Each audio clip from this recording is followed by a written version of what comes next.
Meet Coinye West, the cryptocurrency devoted to, you guessed it, Kanye West. Talk about the coin first appeared in late 2013, where developers touted it as an easy way to bring cryptocurrency to the masses. Dogecoin, another coin with similar goals, had launched just a month earlier, and the two communities kind of didn't like each other. And Kanye himself even tried to sue Doge, but more on that later. Coinye wasn't really that impressive of a coin. It had a slick logo and a nice site, but it really wasn't that different from other coins like Bitcoin. The only real reason this coin came into existence is because the developers thought, what's a good name for a new coin? One of them said Coinye West, and the rest is history. As you can see, this is a serious coin for serious people. Now, a coin doesn't always have to be that great to get a ton of support and attention, and this was one of those coins. At the time, less than 100 cryptocurrencies existed, so a new one launching was a big deal. However, a lot of these new coins came with their own set of new issues. For example, greedy developers pre-mining a bunch of the coin. This essentially means that developers would mine a bunch of their coin before launching it, and then hopefully, if the launch was successful, the coin would go up in price and they could just dump all the pre-mined coins onto the market, thus making a massive profit, but also usually tanking the coin in the process. Coinye wanted to be different, and in big letters on their homepage listed no pre-mine, no screwed up fake fair launches, or shyster devs. As a result of all the hype around using Kanye's name and these pretty bold promises, a ton of news outlets picked up on this coin before it was even launched. Less than 10 days before its planned launch, Coinye developers did an interview with Vice, but they refused to do it over the phone and instead did it through email because they, quote, want to stay sort of anonymous in case Kanye gets pissed off. I should probably mention now that Kanye wasn't involved in this coin whatsoever. These were independent developers with no connection to him. Well, at least not yet. They also said that if Kanye ended up liking the coin, that he should get a hold of them at coinyewest.com,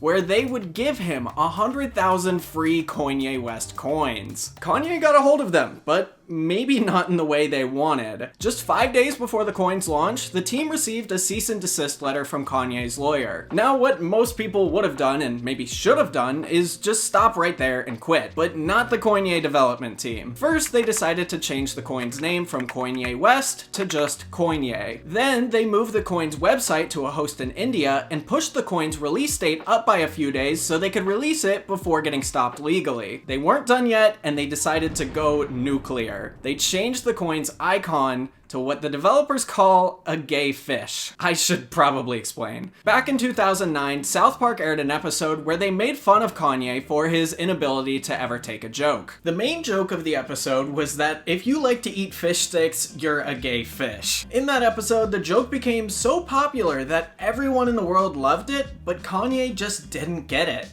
And who would have guessed, the real Kanye didn't find it funny either. Even as recent as a few months ago, over a decade later, new Kanye lyrics leaked where he took shots at South Park's writers. So if the coin's developers thought that this logo change would make Kanye back off, they were very wrong. Kanye's lawyers continued to send out more cease and desist letters to literally anybody that used the Coinye name. So the Coinye team decided to send their own letter to Kanye's lawyer, titled Cease and Desist Sending Cease and Desist Letters. I'm pretty sure they never got a response back on that one. But buckle up, because this story is just getting started. Coinye officially launched, and instead of being received with open arms by the cryptocurrency community, it was instead trashed all over Reddit. It turns out the developers went back on their promises of not pre-mining and pre-mined over 500 million coins before launching it. After this, people began digging really deep trying to figure out who these developers were. They even accused them of creating other pump and dump coins in the past, and some people even accused them of just being one person and not a team of developers. But all of this was not enough to kill the coin because media attention was way too hot, and thousands of investors and miners were pouring in every single day. Now, because the Coinye devs didn't back down after receiving the cease and desist letter earlier, Kanye had to up the ante. His attorneys drafted up a lawsuit that, when finished, totaled to over 124 pages, and man, just about anyone you can think of was named in this lawsuit. There were numerous exchanges listed, Amazon.com because they were believed to host a few websites that use the name Koinye, 100 unnamed John and Jane Does, which I believe is the developer team because, again, they were anonymous, and lastly, Dogecoin attorneys, if known. So you might be wondering, why would Kanye want to sue Dogecoin? Okay, so remember in the beginning when I said Dogecoin's community really didn't like Koinye? Well, someone went as far as trying to sabotage it by buying domain names Koinye supporters might want to own. This guy thought he would be clever, and instead of using the websites to promote Koinye, he would use it to promote Dogecoin. Every website just said Doge was here and had a picture that would redirect to Dogecoin.com. So as a result, now Dogecoin was involved in all this mess, but more on that later. The day the suit was filed, the developers finally decided to back off, and the website was updated with a simple message. Koinye is dead, you win Kanye. And of course, they added a pool's closed meme, cause why not? But that didn't actually mean the coin was dead. The blockchain still existed, so people were mining the coin, and the developer who actually owned the domain name sold the website to somebody, and it was back up just a day later. That's the interesting thing about cryptocurrencies. Once they exist, if enough people like it, it's virtually impossible to be stopped. As long as there's just one guy out there using his computer to mine the coin, it'll in theory never go away. Plus, Koinye is open source, so anybody with the technological know-how could contribute to the project. Now this is where the waters sort of start to get murky. Over the next few months, numerous official Koinye websites would open and close. As a result, it was really hard to keep track of who the developers were, or if the project really had any at all, or if these were just fans putting up more websites. As a result, after Kanye's legal team submitted the lawsuit to the court, he was given the okay to do some research and try and figure out who these developers were. Dogecoin and Amazon were obviously removed because they didn't develop the coin and really had nothing to do with the lawsuit. Out of all the names Kanye's legal team discovered, only 3 ever responded to the complaints, and they actually settled out of court. As for all the anonymous people in the lawsuit, they were obviously never found, so West won by default.